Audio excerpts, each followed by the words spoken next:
Yes, guys, welcome back to another episode of Teams Like Brighton. And God blimey, we're not liking these defeats, are we, Richie? It seems to me we definitely had our humble pie against Nottingham Forest on Wednesday. What do you think? Yeah, I actually think you predicted this. I think you said a couple of weeks back you saw Forest as a banana skin, which probably doesn't give you any joy to be correct. But Nostradamus Tom over here. But yeah, it was just I right from the off I was worried because Brighton were sloppy in possession. Obviously, in the 10th minute or so, Estupinian gives away a really clumsy penalty. Tries to, I think, run out from his own box, forgets the ball, and then fouls Necker Williams, who I hope is okay, obviously, because he went to hospital after a pretty horrible clash, I think, with another Forest player. But yeah, it just felt the warning signs were there pretty early on, and then Jason Steele creates a fantastic penalty save. Part of me did think, could he have been there for the FA Cup? Nah. But anyway, No, we can't go down that rabbit hole, Richie. We can't. But yeah, even when Brighton started to sort of get into the swing of things and started to play some good football and were carving Forest open, and even when they took the lead, it didn't feel like a very secure one. They're like Dunk and Colwell were making uncharacteristic errors. And I guess in the second half, I think a sort of tail off was expected because of the grueling match on Sunday in the FA Cup. But I think the sloppiness in the first half was maybe not inexcusable, but I don't think you can blame that on the FA Cup. So yeah, it never really felt like it was a secure lead. Obviously, Forest got a very fortuitous equaliser in deflected off Gross past Steele right before half time. And then for me, I think the actual turning point was really good breakaway from Brighton. Buonanotte, who obviously scored his first goal for the club, so credit to him. He lays it off to Matoma, and then it looks like Matoma, for all the world, is going to just, caress it into the corner, and it goes wide. And then I think after then, which was around the 60th minute or so, maybe a little bit later, Brighton just seemed to run out of puff. Forest were, for me, definitely the best team in the last half an hour or so. What's still nuts is that I think Brighton had 75% possession, more, quite a few more shots. But yeah, Caicedo, uncharacteristic error in the midfield, loses the ball, and then a few seconds later, Danilo races away to score. Lewis Dunk, not quite sure what he was thinking with the handball. Obviously, it was just out of his reach, and then he put out a naughty hand just to try to push it away, which is obviously you can't criticize him too much because he's so fantastic pretty much all the time. Even superhumans make errors. But yeah, disappointed for him, and obviously still couldn't save Gibbs' white one. So yeah, it was just one of those days where a lot seemed to go against Brighton. They weren't helped. They were sort of the architects of their own downfall in some ways, but credit to Forest. Their fans were fantastic. That was probably the best home support I've experienced this season at the City Ground. So hopefully this is a case of just move on. But my worry, and then I'll throw this over to you, Tom, my worry is that because the games continue to come thick and fast and Brighton don't have as much squad depth as they would like with injuries and just the youngsters on the bench, I really hope they can turn it around at Wolves, but I worry that this might be that defeat could put pay to Brighton's European chances. What do you reckon? Yeah. Do you know what I was thinking about? I keep on thinking of positive ways, and if I'm just thinking irrationally about that match against Forest, and yeah, I did say it's going to be a banana skin moment, and annoyingly, I think that was the kiss of death for us. Really, everything went against us, I think, and I'm not saying that in a critical sense. I just think that match was just one of those where it just wasn't meant to be. We tried so hard to get that early lead in, just trying to knock the game dead, because, well, if Forest are 2-0 down, it will take a lot for them to actually push on from that, because they'll have to be a bit more defensive and just damage limitations, really. But that wasn't meant to be. We had some cracking efforts. Don't get me wrong. Julian Cisso's effort was a dead cert. If that was any other goalkeeper, it'll be in. Any other keeper. But we've got a Champions League winning goalkeeper in Keylor Navas to face against.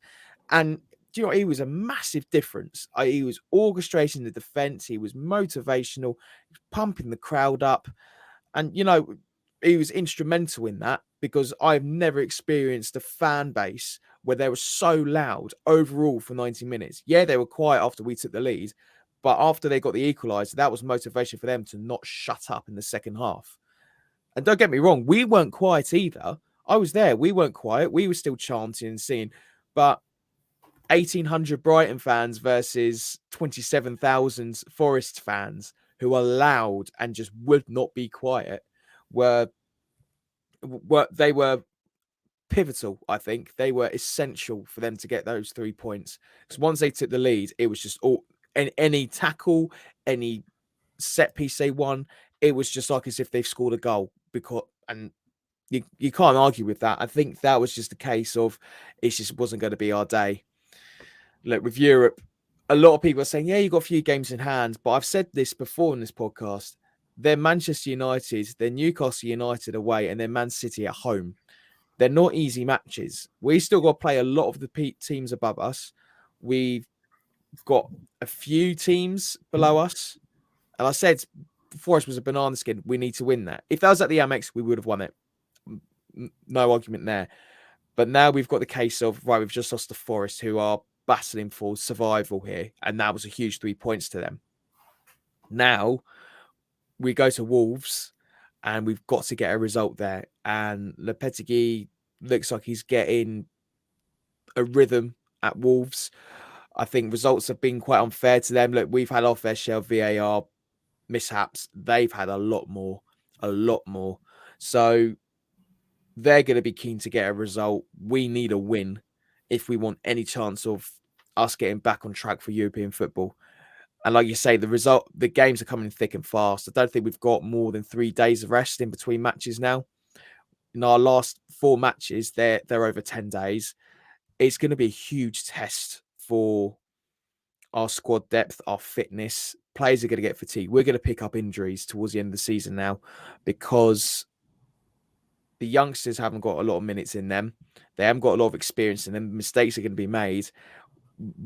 Again, it's going to be a case of we've got to try and do damage control here, I think.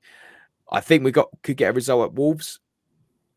Whether or not it's going to be as positive as we need it to be remains to be seen. But I can't believe I'm going to say this whole cliche here, but we need to beat teams like Wolves. We do. That's no disrespect to Wolves, but when you look at our fixture list, we need to get as many points as we can. And on paper, Wolves are beatable. But then again, Forest were beatable as well. Granted, they were away, and the City Ground's an absolute fortress for them. 5 league wins now out of 6. They've got 1 league win. Forest have away from home. You just know that there's a reason why the City Ground's become a bit of a fortress for them. But look, we need the results. We need them thick and fast. Fatigue is coming in. We just need a positive turn. We really do. Yes. I think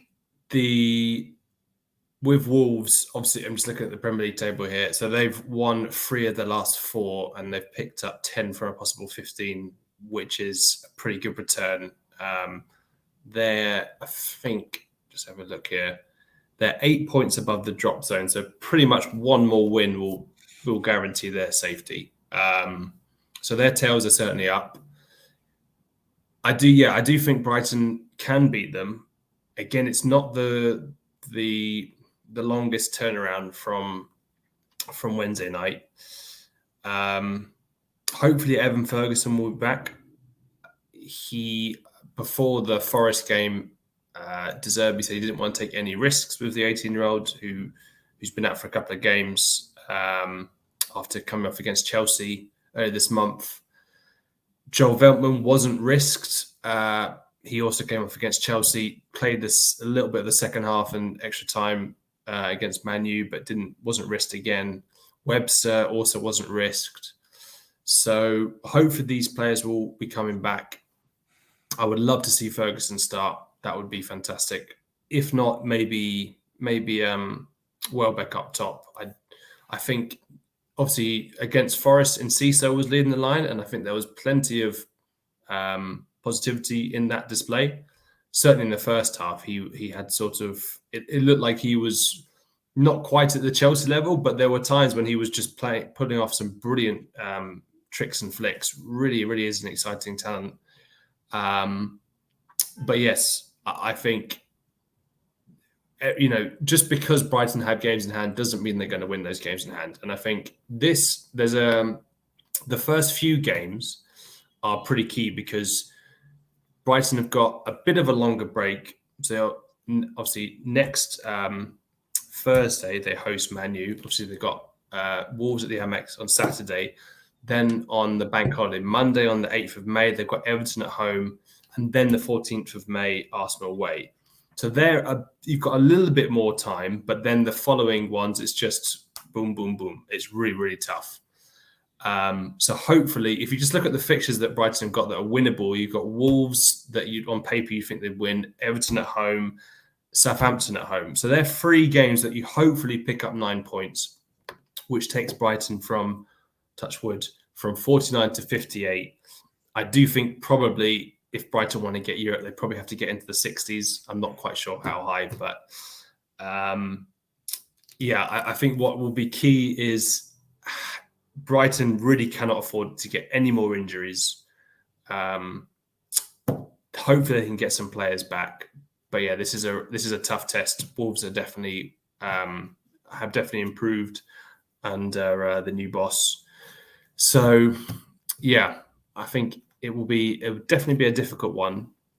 And I think Brighton will definitely want to bounce back. I think there will be extra motivation to bounce back from that defeat at Forest. I just wonder if he'll make changes again. I think it was a pretty bold call going for some of the calls that he did.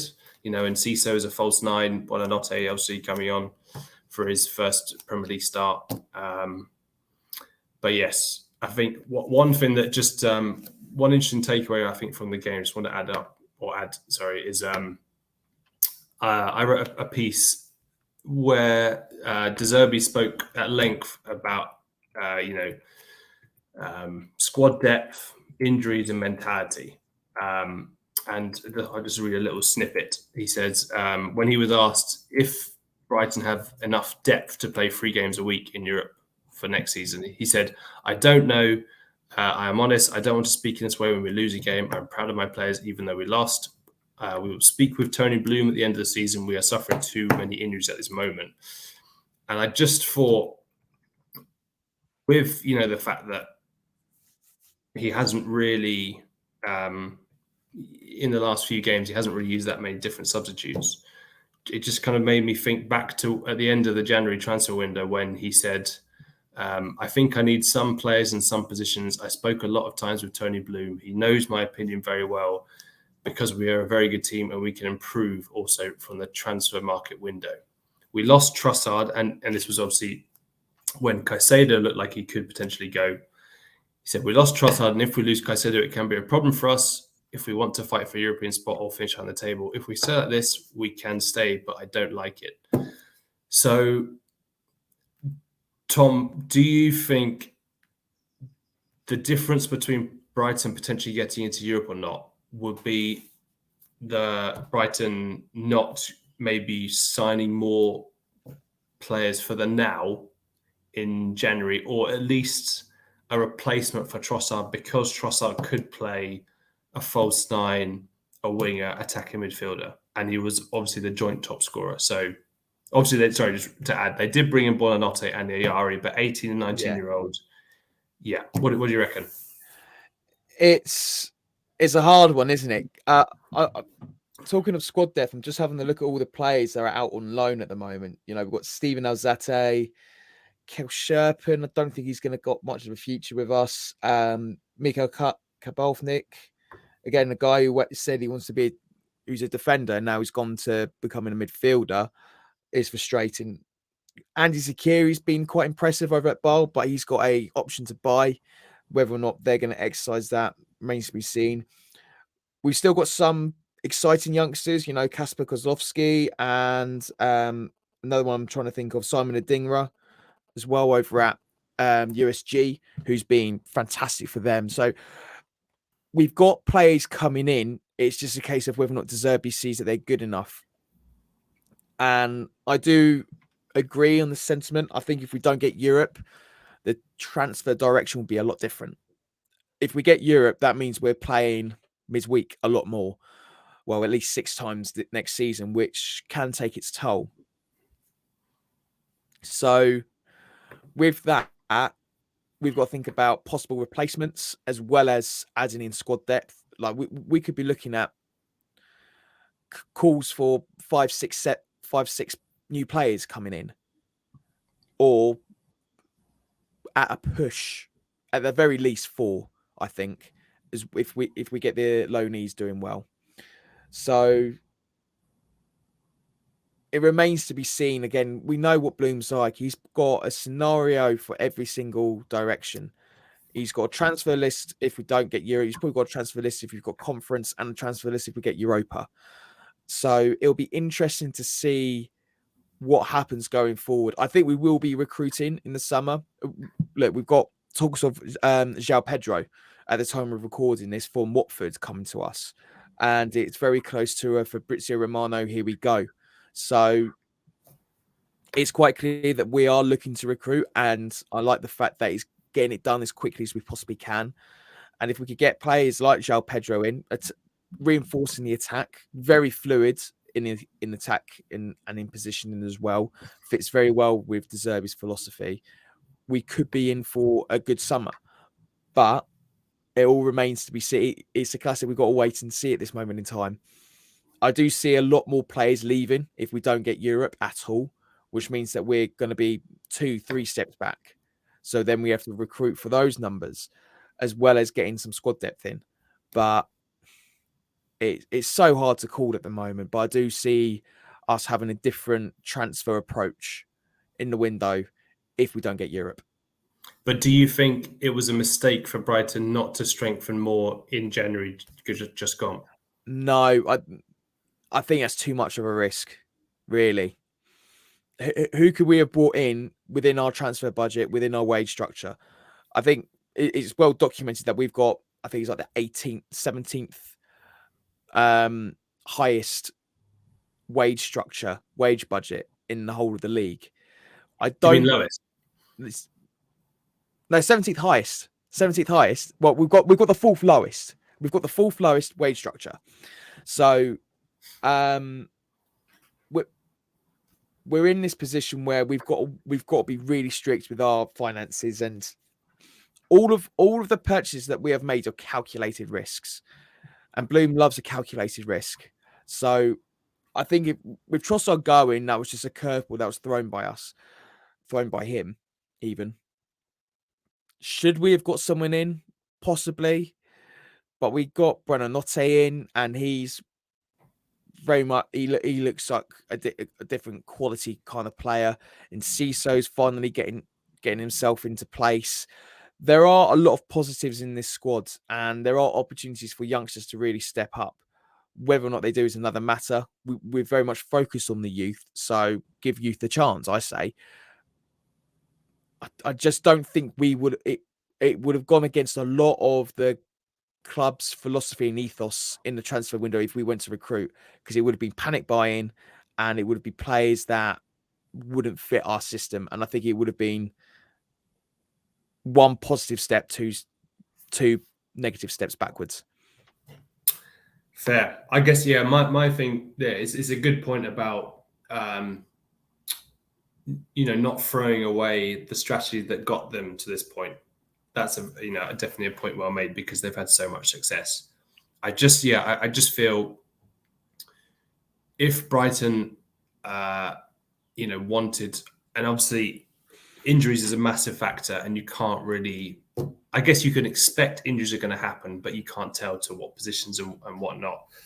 Obviously, some bad news in the week was it sounds like Lamptey's out for the season. Moda's definitely not coming back this season. Lallana might play. I think he said that he was at 80%. So he could maybe, it would be great to have him back in the final games of the season just for that bit of extra quality and experience and nous. But yeah, I'm a bit torn, but I do feel. But the thing is, Brighton have proven me wrong so many times because I've just thought they would be weaker when they sell their best, but somehow they get better. It's just at some point it probably won't work out to the same extent, but it just keeps on working. So 100% get it. I just feel that because they lost a player who could play in so many positions in Trossard, I just think having an extra and someone come in would have definitely helped. But you're right. Who would it have been? Not sure. Brighton have probably got their targets lined up for the summer. They probably would. I think Paul Barber's said, and he's talked about what Tony Bloom thinks, essentially saying January window is not our window, as you said, Tom. It's inflated prices. It's a bit more panic buying.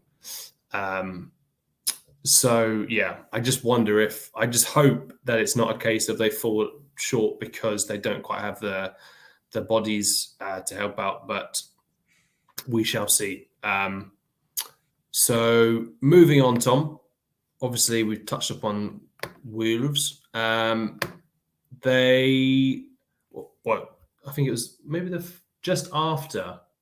Yeah, they announced Lopetegui had been confirmed as Wolves' boss, but I don't think he was in charge at the time when Brighton beat Wolves at Molineux in a thrilling 3-2 win there.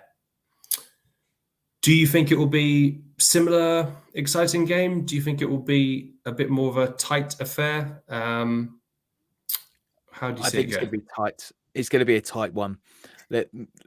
Lopetegui's footprint at Wolves is very much set in stone now, and they're doing well as a result of it. They've been robbed on a few occasions thanks to VAR and a few apologies from Howard Webb, to the point that Lopetegui is just fed up with it. But they still got the results, and they're in a very good position. I think if they get another win, they stay up. They need another 3 points at least, I think, for them to really secure that Premier League status for next season anyway. They have a good midfield structure, a very good midfield. And we saw what happened at Forest where we got suffocated in the middle of the park. It seems to work. And Wolves apply a similar tactic. And don't get me wrong, Moises Caicedo and Alexis McAllister are a very, very good midfield duo. But Lamina and Ruben Neves shouldn't be underestimated either. So I think we're going to be in for a really tough task. They like to play 5 at the back, which will, again, put a bit of a strain on our wingers. It may be a case that we might have to overload on the wings. So that pushes our fullbacks or wing backs a little bit further up. That'll put the defense at strain. I know I sound really pessimistic right now, but I just want to be a bit realistic here because Wolves are a very, very good side, and they've been very underwhelming this season. I think they're one of the underwhelming sides, to be honest with you, because they do have quality in that squad, and they really should be higher up the league, or they should be nowhere near the relegation battle that they have been this season. And we saw that at Molineux. They were very good. They had that bit of a slight new manager bounce. Yeah, Lopetegui wasn't really involved in the match decision, so shall we say, but they still put in a bit of a fight. And I think they're going to put in an even more of a fight at the Amex. It'll be interesting to see what tactics they deploy. We know Semedo's an absolute wind-up merchant. So whether or not he wants to try and get a bit of revenge on Matoma and just put him in his back pocket, we're seeing some great battles with Matoma and the fullbacks in the Premier League. A couple of them have found him out a little bit, whereas others are trying to do a bit too much. So it'll be interesting to see how he reacts. I think Sonny March has got gold in him at the Amex. He's going to have one hell of a reception. So I think he's going to respond in kind. I like to see us get a win. I really do, but I don't know. My heart says win. My head says draw. At the moment, but I do think we're going to be in for a really hard match. Yeah, I don't think Wolves are that good, to be honest. I think I think the most of the bottom half have been pretty poor this season. Sure, Wolves are a team who in the past have done well, but they've definitely, I think, underperformed based on the talent and quality that they have.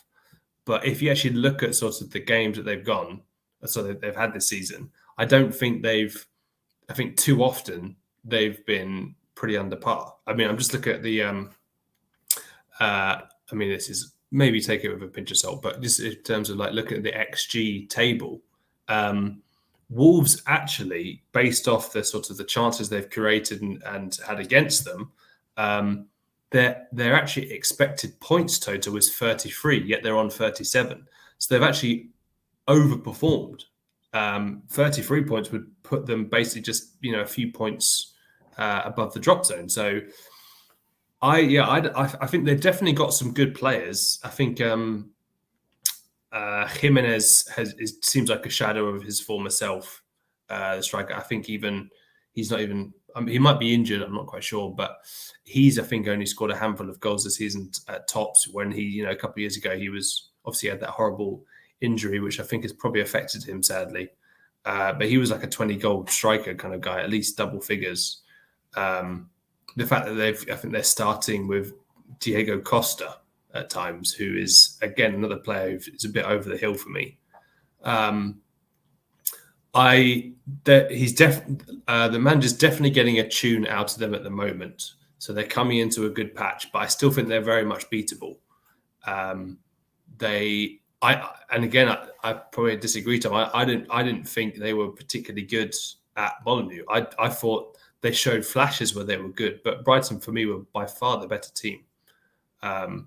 It was, I thought it was a bit fortunate that it was as close as it was for Wolves, because I mean the fans really got on their backs a lot of times because they weren't happy with how they were playing for long periods. So I think the question is, if Brighton are well rested enough, I think they win this game. I wonder if De Zerbi will rotate.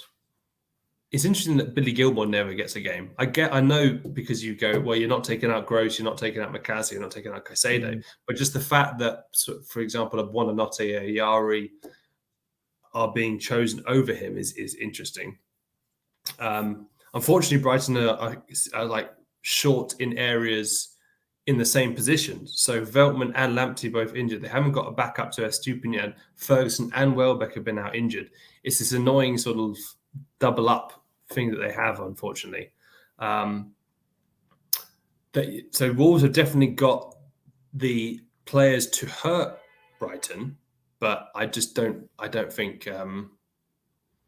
I think they're not as good as I think you're giving them credit for, to be fair. I hope this doesn't come back to haunt me, but I think Brighton, I think the caveat is if they're well enough rested, I think they can win this one. I think I'm going for I'll go for a 2-0 win. Ooh, I'd see.